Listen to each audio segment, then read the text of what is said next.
Hello, everyone. Oi, San Francisco. My name is Nir, and I'm very excited to be here with you today to help you understand and talk about how you can start transforming your organization to become data and a model-driven enterprise. But before I'm going to start my presentation, there is one important message I want to share with you all. The speed of change and technological advancement has never been seen before in any other industrial revolution. The world is more complex and volatile today than any other time in our history.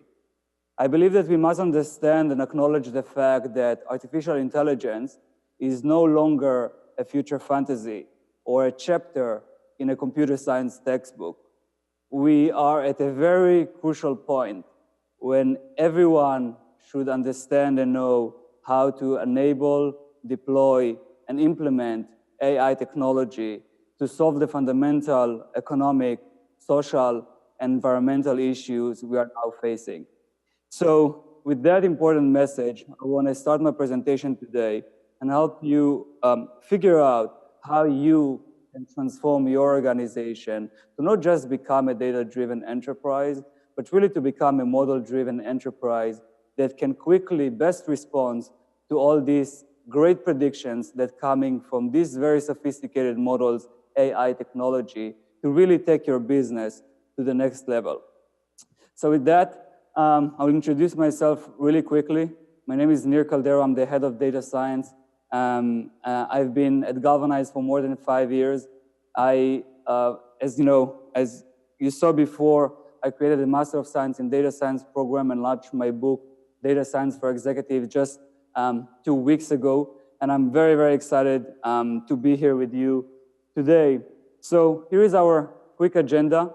I'm going to kind of like give you an introduction about where we are right now when it comes to artificial intelligence and business innovation, and try to figure out, try to tell you what will be the future in the next 5 or 10 years, of what you as a leaders can do today to make sure that your organization will keep surviving in this fourth industrial revolution. The second part, I will go into the data-driven and model-driven enterprise, kind of like give you an overview how the data science workflow works and what is your participations within this workflow. And then I'm going to end up with principles, basically kind of like actionable playbook that you can act upon to really start the journey to transform your organization immediately right after this talk. So let's get started. It's a serious time to, it's time to get serious about artificial intelligence. And not because we talk about artificial intelligence for more than 60 years. Today we are time that we can actually look at early adopters, understand where they invested, what they did, what pillars in the organization they transform, how they thought about the change management. And we can look at these early adopters and figure out how can we replicate these success stories for your specific organization with your specific culture, mission, and business objective. As we can see, artificial intelligence is touching every industry.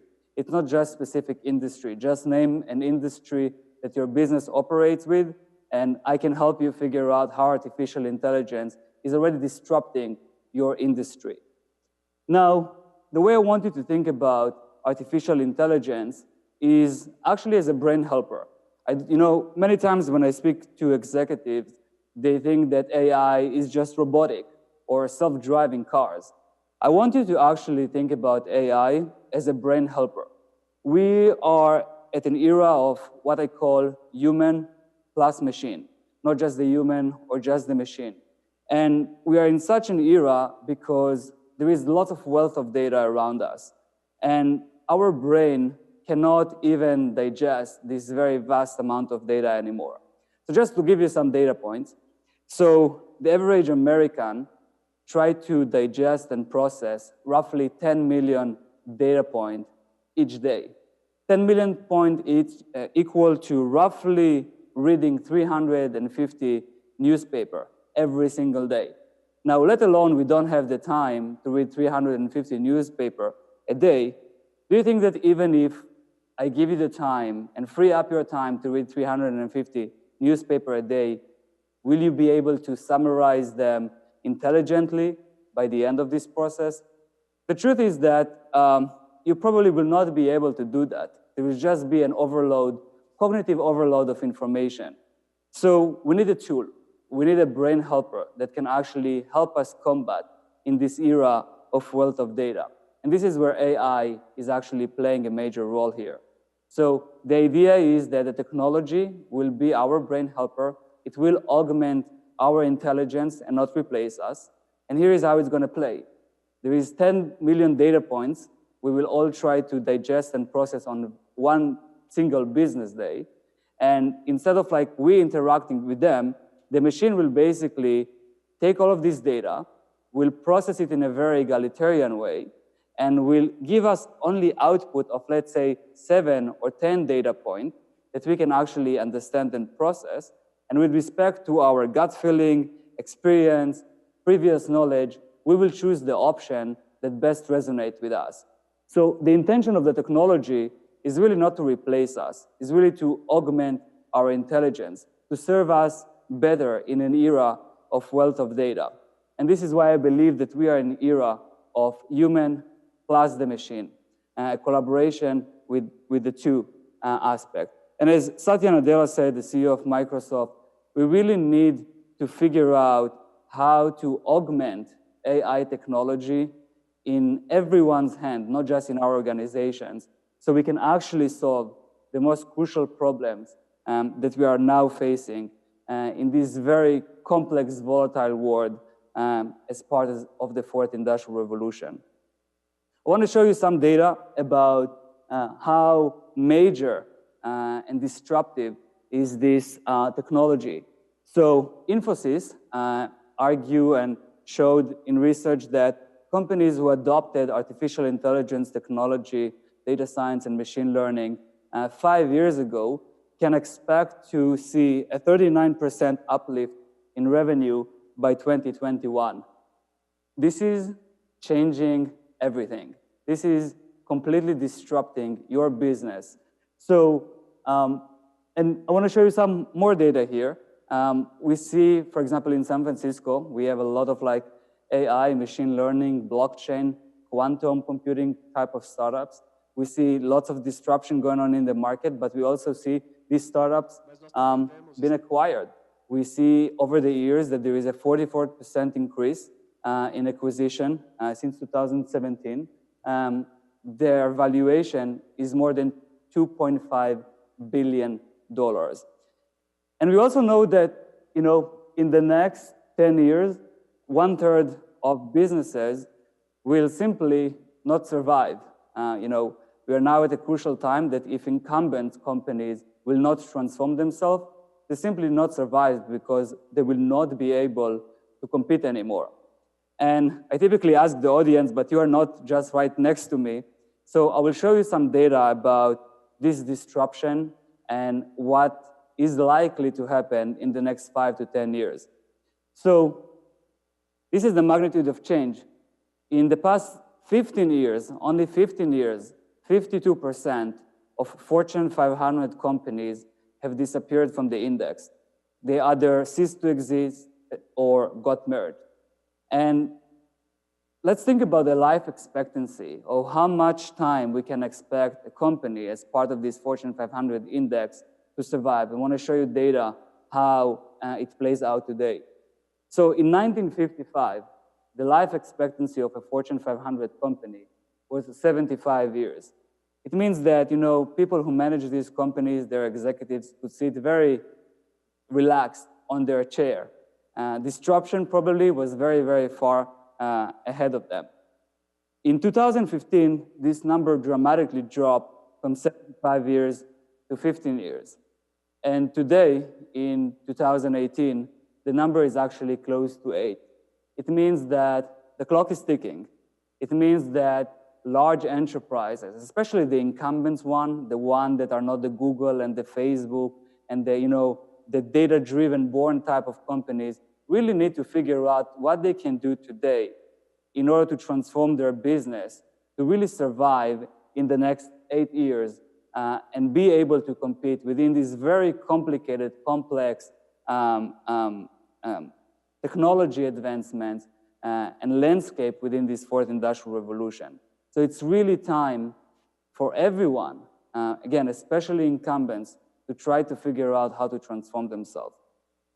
Now, let me show you one more data point here, just for you to understand the speed of change. So what you see here on the left side is Fifth Avenue, Eastern morning, 1900. You see all horses, there is one car. 13 years afterwards, same spot, Manhattan, 1913, Eastern morning. You can see all cars, one horse. And this was, 100 years ago. Think about with the internet, with globalization, what's the impact that the fourth industrial revolution will actually have on all of us today. So let's talk a little bit about how companies today leverage data science and artificial intelligence and what I believe the future will be. So today, most innovative companies rely on data science and machine learning to drive their business process, enhance their experience, increase efficiencies throughout the business. And I want to give you some examples of companies that do it very successfully. You're probably familiar with all of them. Let's take Amazon, for example. Amazon is one of the largest supply chain companies in the world. Typically, when I ask people about, tell me, what do you think Amazon is? People tell me Amazon is everything, which is kind of true. But if you really, think deeply about what they do, they move things from right to left, from one side of the world to another. And Amazon, as a very, very large supply chain company, literally perfected data science and artificial intelligence within each part of this very, very long chain. And I want to kind of give you some examples how they do that.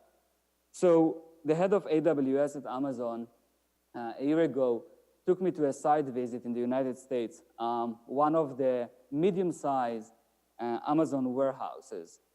And, it was a very, very big compound. I saw a lot of trucks and a lot of packages coming in and out.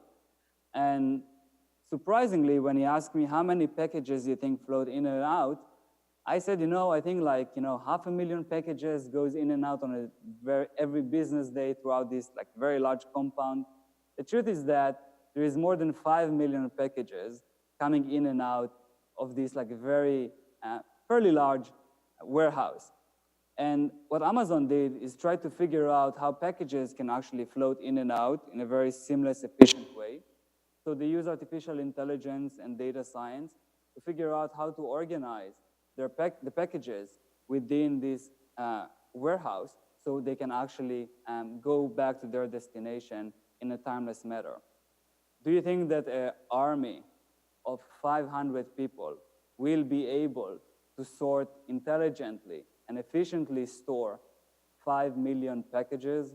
Unfortunately, again, we are in an era of wealth of data. There is too much data, and even an army of 500 people will not be able to optimize this problem to the most efficient place.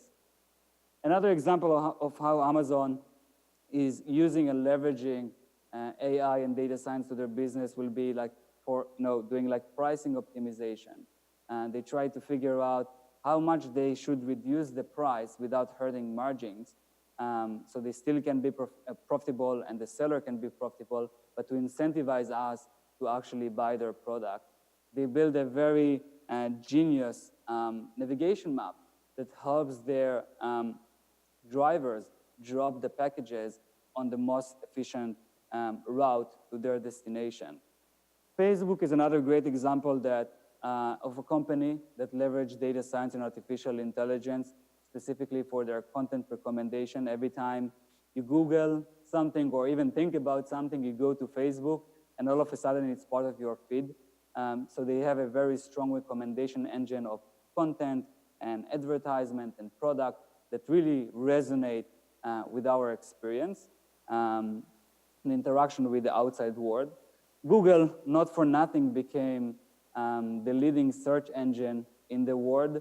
They basically track our data and preferences and try to figure out how they can show us advertisement that will incentivize us to click on them so they can actually collect the money.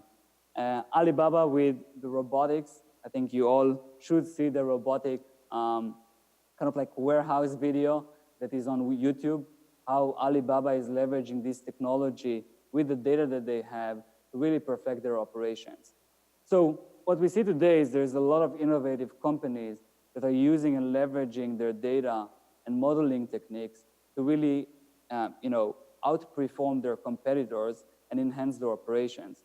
But let's talk about what the future holds and how the future will look like when we think about this fourth industrial revolution and the disruption of data science and AI.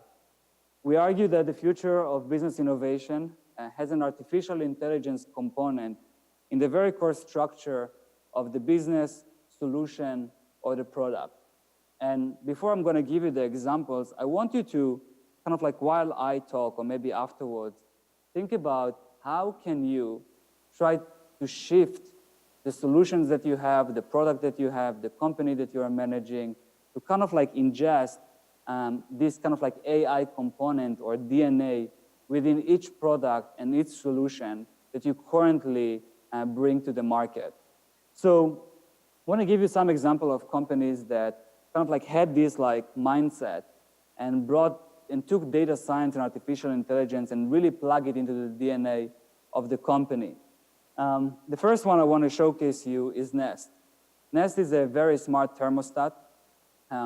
Basically, the entire product is based on data science and artificial intelligence. Yes, it's cute, yes, it's very techy, but everything Nest does is basically collect data from us and from our environment and try to figure out how to set the optimal temperature and without us even like intervening or touching the device after 2 weeks. So how it happens? Basically, Nest connects to the phone. Your phone is connected to the router and to the internet. It knows when you actually get closer to home, so it can actually turn on the AC because your phone gives a signal to the router at your home because you're closer. It connects to the router so it can actually retrieve data from the outside. It knows what's the current temperature at your home. It knows what's the expected temperature in the next hour or so around your home and area. It collects a lot of data to try to figure out how to optimize the temperature. And the only thing we need to do, the human, is just play with this device, give it some cues in the first 2 weeks, whether it's too warm or too cold. And after 2 weeks, with all of this data, the device can actually automatically self-regulate the temperature. Nest is a great example of a company that kind of like abandoned the old school type of learning over programs. So we're moving from a world that we have a very long programs, very long set of code. Think about it as a very long set of code that try to figure out what's the best temperature. There is a lot of while statements and a lot of if statements.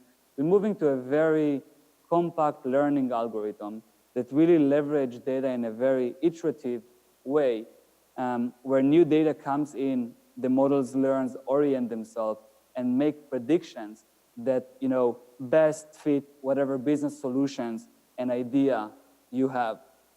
Nest is a great example of that. Amazon Echo, I'm sure you all familiar with the device. Basically, you talk to that, it goes back to the data, trying to figure out what's the best response for that, and give us these results in a timeless fashion. Pandora started with the Genome Project more than 15 years ago. The Genome Project was all about trying to figure out how to best serve users with best songs recommendations. They did a fantastic job. We saw Spotify doing that lately, Google Play. So again, all of these products and solutions have an artificial intelligence in the very core structure of the business. And when I think whether these companies selling them because they look nice or because they are well designed, the truth is that they sell them because of the functionality. The functionality that the user need, the functionality that the user like, and this functionality is purely based on leveraging data and modeling techniques to serve us the human better. Now let's move on a little bit. You know, I can talk about modeling technique, I can talk about the technology for a long time, but you really need to know that one of the pillars of AI is the data. And data is the king, and data is gold. In the 21st century, data is your competitive advantage. And you need to figure out how to start collecting and storing this data in an intelligent way, because what will help you actually compete and create all of these very sophisticated learning models is purely the data that your organization have. 20% of the data in the world is actually accessible for all of us. It's on the internet. 80% of the data in the world is within the enterprise. It's behind the firewall. This is your data. So most of the data actually out there is in your hands. And your job is to figure out how to take this very unique data and leverage it to take your company to the next level. Now, I want to shift a little bit forward and talk about the model-driven journey. You know, this is the intelligence maturity curve. I'm kind of like want to give you a picture of what is currently happening in the US. Most of Fortune 500 companies in the US are actually part of these three first steps. You know, some of them doing reporting and data analytics, trying to figure out hypothesis testing, doing some reporting again. This is the data-driven phase of this intelligence maturity curve. And what we see in the past 2 years is that companies are climbing higher and higher towards what we call automated data-driven. And that's your goal. I believe that we are even behind the hype of data-driven enterprise. We are now entering an era and time where companies really start focusing on making predictions and forecasting, but in a very automatic fashion. So when the consumer is interacting with your company, the company is best responding in a very intuitive and natural way to all the data that you have and to all the actions that the consumer is triggering with your solution and all your interactions. So again, the idea is try to figure out how to climb the ladder here, move from data-driven to automated model-driven, enhancing the journey of your clients and their experience in a very automated fashion. Obviously, this will revolutionize your business. And I want to show you now the data science workflow. Not because I want to train you to become data scientists. I want to present it to you because I want you to understand your participation within this journey or this workflow. And one of the key aspects here is that AI and data science basically had 3 pillars. The first pillar of AI is all about the data, and I just spoke about it a minute ago. The second pillar is all about the technology. And the third pillar is all about people, culture, process. Now, most of people will say that, or typically when I speak with executives, they always kind of like complain about the lack of data. They say they don't have the data, or sometimes they say they don't have the technology infrastructure to start the journey with artificial intelligence and data science. But the true problem that we have, and one of the biggest barriers for AI adoption in the world, is actually not the data and not the technology. Companies like yours, Fortune 2000 companies in the United States, has a lot of data. And they typically have also a lot of money to implement this technology, give a call to IBM, give a call to Dell, work with very large technology provider to bring this technology to their infrastructure to their home. The true problem that they have is really around people, culture, process. How they can start operationalizing this data science workflow within the organization so your organization can quickly best respond to all the predictions that are coming from these very sophisticated learning models. And part of it is really the end-to-end change management that is required for implementation. I work with very, very large enterprises in the past 5 years, and this is what I've seen. I've seen that 60% of cutting-edge multi-million dollars projects in data science are actually not being implemented. Now, how come that 60% of these, very disruptive projects are not being implemented in organizations that really need this disruption and innovation? The truth is that it's not because of the data, because these models have been tested and validated. It's not because of the technology, because the technology enabled these models to leverage the data to create prediction. It's purely because of the issue that we have in the end-to-end change management. And most of these projects are actually not being implemented at the very, very last phase of this workflow. It means that organizations spending a lot of money, time and energy, and not actually realizing the ROI. And the question is why? Why? Because executives and business people don't, first of all, understand this workflow, but also don't understand their participation within this workflow, where they need to interject, where they need to validate that the results and the project is going in the right direction, and most importantly, how to really operationalize that within their enterprise. As you can see here, the end-to-end change management involved both business executives and technical people. That's a new concept to our world. When executives got trained at Harvard and great schools all around the world, change management was just, you're a business person, you have executive sponsor, and this is how you're going to operationalize the projects within the organization. We're in a different era. We're in a different type of settings and world. And right now, executives need to figure out how to collaborate with analytics and data scientists and technical teams to really operationalize all of that. So to quickly kind of guide you through that, the data science workflow has 4 different phases. The first one is the ask. You need to start asking great questions that can help you revolutionize your business through data. The way I typically do it is I help executives think about their top 5 business problems, and then we help them translate those top 5 business problems into data and modeling problems. The second part here is that once you figure out how to translate your business problems to data problems, go find the data within your organization. And there is one message I want to share with you. You already have a lot of data. You sit on a lot of data. So stop shopping and searching for data around you. Focus on what you have because you already have a lot. And once you get the data, you prepare it, you make sure that it's in the right shape so you can actually feed it into the modeling, the analyze part, where the data is being digested and processed, and these models, will trigger some results for us. And then the last, most crucial part of the workflow is actually how to take this outcome from these models and implement them within our business, within our workflow. Again, 60% of cutting-edge data science machine learning projects actually stop here.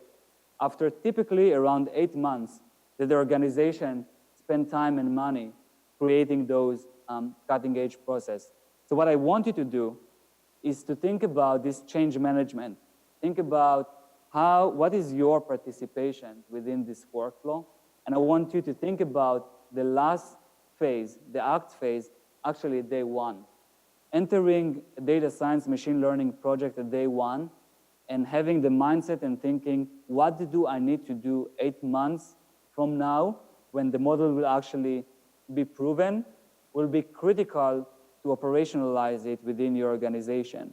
Again, you don't want to spend 8 months and afterwards get to this point where you actually want to realize the ROI and figure out that your organizations need a system enhancement that will take a year or a year and a half.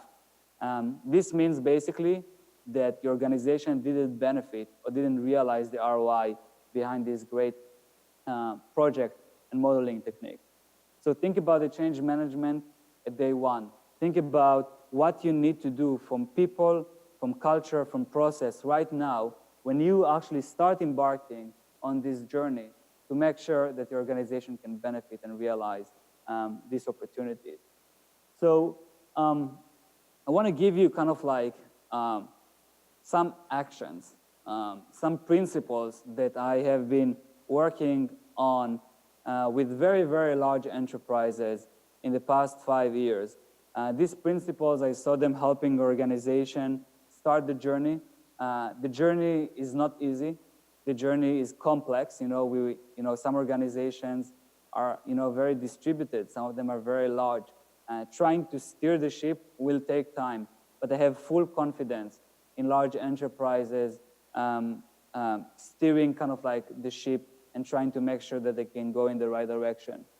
So really quickly, I don't have much time, so I will get into it right away. So what is a model-driven enterprise? I spoke a lot about data-driven and model-driven, and I want to give you the clear definition of that. A data and model-driven enterprise is basically a company, an organization, an enterprise that cultivates the culture of continuously using data and machine intelligence techniques to make all business decisions. And again, most of people will say that, a data-driven organization or a model-driven enterprise is an organization that makes business decisions. I'm telling you right now that we need to try to figure out how to make all of our business decisions by leveraging data and technology and modeling techniques. We know that data-driven decisions are better decisions. Again, I'm not saying that these models or this technology will replace us. It serves us as a brain helper to make these decisions. We need to move to a place where we need to use a tool that will look at 10 million data points, shrink it to a much more consumable size that we, the human, will actually know how to digest, we can actually process, and make the final business decision. So this technology is a brain helper that helps your organization solve your top business problems. It's very hard. Why you want to become a model-driven enterprise is because you want your organization to best respond to the technology, and I think I spoke about it. Why it's so hard to become a model-driven enterprise? Unfortunately, it's a problem of all of us, the executives, the people who are marching the organization forward. We need to figure out how to champion data and think about this change management to really push our organization forward. So let me show you right now where you can start the journey and give you these 6 principles. And again, the principles is not necessarily a playbook. This is kind of like an ideas where you can take and go back to your organization and company and try to figure out how you can position them, how you can leverage these principles to really make the transformation work for your enterprise. So the first principle is all about strategy. You need to start from your business objectives. And once you have your top business objectives in mind, you need to design a roadmap and have a clear data strategy or clear strategy, some people call it AI strategy, on how to leverage the data that you already have. That's the first component of that. Again, think about your top 5 business problems and create a strategy and design a roadmap that clearly state how you're going to leverage the data that you have to answer this top 5, 10 business problems that your organization is facing. The second part here is that you need to treat data as a strategic asset. Again, data is the gold of the 21st century.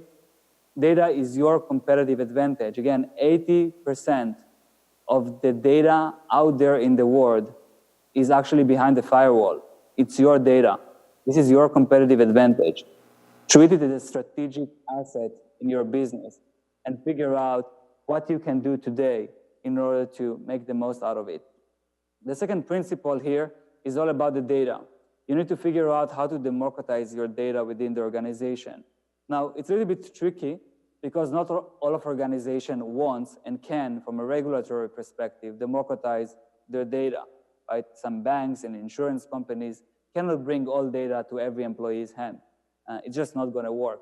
So you need to figure out intelligently how to democratize your data within the enterprise, because data-driven decisions tend to be better decisions. And without getting into much to that, I want to give you an idea how you can democratize your data efficiently. So here is how it plays. Think about the people that you have, the different departments and role that people have within your organization, and try to create a role-based system that basically maps decisions of few personas or personas within your organization and match data to that. I truly believe that in the next 2-3 years, blockchain will play a big part on this data democratization aspect. Companies will start using the blockchain technology to figure out how to bring the data to the right people in a very secure fashion. A great example of company that does something like that, not on the blockchain, but figure out how to democratize the data, is Airbnb. And I really urge you to kind of like read their brilliant article, how they basically put data in every employee's hand and route this data throughout the organization in a very efficient, seamless way. Third principle is all about culture. You need to create a data science and analytics culture. You need to figure out, as the leaders, how you create incentives for your employees to look at data at the point of action. Every time your employees make a decision, they need to orient their mind at the data and try to figure out what's the best course of action. Companies like Alibaba and Airbnb, they do a great job with that. Second part of this principle is how you bring closer technical and non-technical teams. One of the biggest gaps that we currently have in the industry is that technical and non-technical people do not know how to work together. They barely know the common language that kind of like can bring them together from a business-wise to really operationalize this kind of like type of initiative. The marketers are highly focused on the messaging, on the business side. Engineers sometimes don't care about the business questions. They just want to do stuff that they like, right? We need to figure out how to bridge these two personas and make sure that they can actually collaborate in a seamless way. Google is a great example of a company that does that very successfully through education, through a new persona that's called middleman. Basically, think about it as kind of like a data translator. On one hand, it holds the business side. On the other hand, it holds the technical side. And we saw in the past 2 years that this persona is actually growing in the industry and is actually helping kind of like bring these two very distinct ends to work together. The fourth one is speed to insight. You need to unleash data insight as a service. Again, everyone should know what's the data that you have in your organization to orient their minds to make better data-driven decisions. The next part of it is not just to create, dashboard that will showcase this data, is actually to create machine learning and machine intelligence techniques that everyone can actually have visibility on. So think about it, I always like to say, think about it as IBM Watson. You have the data, you drag it to the right side of the corner, you press on 3 buttons, and here we go. You have an output from a machine intelligence, from a data science AI techniques. So basically, the idea here is that everyone in the organization can benefit from this technology without even knowing how to code. Think about it as democratizing AI and machine learning to the hands of each one of your employees so they can actually, take the data that they have, get the predictions by pressing on 3 buttons, orient their mind, and make more smart decisions. The fifth principle is all about action. You need to make sure that data science value is a crucial business KPI, and you need to figure out how to prioritize your investments in data science and AI with respect to the data ROI. And the way I typically help companies trying to figure this out is that I want you to think about the AI data science investment and prioritize them looking at feasibility versus impact. So feasibility will be, for example, do I have the data? Is the data in the right shape? Is the data labeled? These are questions that you can internally answer within your organization. Impact. Is this project going to generate $10,000 to my enterprise, or this is actually a project that's going to generate $2 to $5 to $10 million. So once you answer this question, you can actually position and pick the projects that actually have the highest feasibility and highest impact. So these are the projects that will help you start shifting your company, start transforming your enterprise, and start the journey on a very high note. The last principle is all about environment. We need to figure out and make sure that our data governance, security, privacy is very well, positioned within our organization. Organizations need to figure out how to master this component. Again, your data is your competitive advantage. You do not want it to leak. So you really have to figure out and look at the journey, how data flows within your enterprise and also outside of it. For example, you want to go and start to figure out where you collect the data, how this data is actually flowing within your enterprise, which applications it touches, and then where the final outcome and output goes. Once you understand this data journey, you will be able to actually go back and create policies how to master the governance, security, and privacy of your data asset. And with that, I believe I'm right on time. And I want to say thank you for everyone for giving me the opportunity. Actually, I have 1 more minute? Yeah? Okay, 1 more minute. Let's do 1 more slide. Just want to conclude and say thank you, but also show you what is your role as a leader in the 21st century. So the first one is champion data. Always, think about the data first approach and rally your employees around and behind you to start looking at data at the point of action. The second one is that create this modeling technique. Start using data science in one department, but also figure out how to replicate the experience and share the wins within other departments that you have. You always have to keep refining your data strategy because technology is constantly changing. So you have to figure out what's the best data strategy that you can take. And typically I see organizations that refine their data strategy every 3-4 months. That's completely fine. And the last one is get calibrated and keep learning. Technology, again, will keep changing, but we will have to keep adjusting our organization, mindset, and tools to make sure that we can actually know how to navigate our organization to a place where we can actually compete, retain, and grow our market share and survive in this fourth industrial revolution. So with that, thank you for the time. We will open it for Q&A. So if someone has a question, more than happy to share my knowledge and experience.